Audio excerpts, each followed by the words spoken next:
Xo'p, qanday qilib ro'yxatdan o'tishni videosini qisqa qilib tushuntirib ketaman. Men sizlarga avvalambor ekranimizni mobil ko'rinishga keltirdim. Kirganinglarda hammada shu ko'rinish bo'ladi. Oxirgi har doim tez-tez hozircha-ku sizlarga xabar bermayapti. Android programmani o'rnatib turishga harakat qilinglar. Yaqinda Google Play Marketga qo'yishim kerak. Xudo xolasa qo'yaman. Demak, ariza topshirish uchun avval bosh sahifaga kirganimizda mana pastda talaba kirish degan joyi bor. O'sha joyga bosamiz va u yerda esa ariza topshirishga kiramiz va front-end dasturlashni belgilaymiz va ismimizni yozamiz. Masalan, Alisherov Sherali va emailimizni kiritamiz. 1995 to'xtanglar, men emaillarni ko'rib olay avval. Qanaqa emaillerim bor hozir? Hop. Tak 18 ishlatamiz. Bormikan bu email? gmail.com. Hop, emailga kod ketdi. Bu yerda mana Winfdan nima keldi? Nima deydi? Xabar keldi. Mana kod tasdiqlash kodi va buni qaytamizda mana bu yerga kiritamiz. Mana bu olti xonalik joyga va tekshirishni bosib qo'ysak, email tasdiqlandi deb ko'rsatadi. Demak, mana shu muammo. Email adresinglarni kiritasizlar, emailga tasdiqlash kodi boradi va o'sha emailga keyin kelgan tasdiqlash kodini bu yoqqa olib kelib joylashtirishingiz kerak. Keyin esa raqamni joylaysizlar.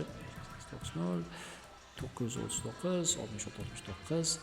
Username'ga masalan Winfsem deb qo'yishimiz mumkin. Ota-ona kontaktiga esa ota-onangizni nomerini yozasiz. Mana bu yerga esa New York. O'zingizlarning mahalla uyingizlargacha yozishingiz kerak adresga.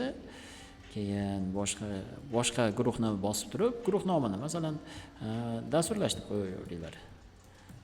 Ism familiyalardan o'zim bilib olaman. Salom deb qo'yinglar yoki ustoz meni guruhga qo'shib qo'yinglar deb qo'yinglar. Keyin arizani yuborish. Bo'ldi, arizangiz yuborildi, deyapti. Xo'p, endi lokal hostda men buni tekshirib ko'raman, menga keldimi yo'qmi? Xo'p. Hozir. Zili maktab.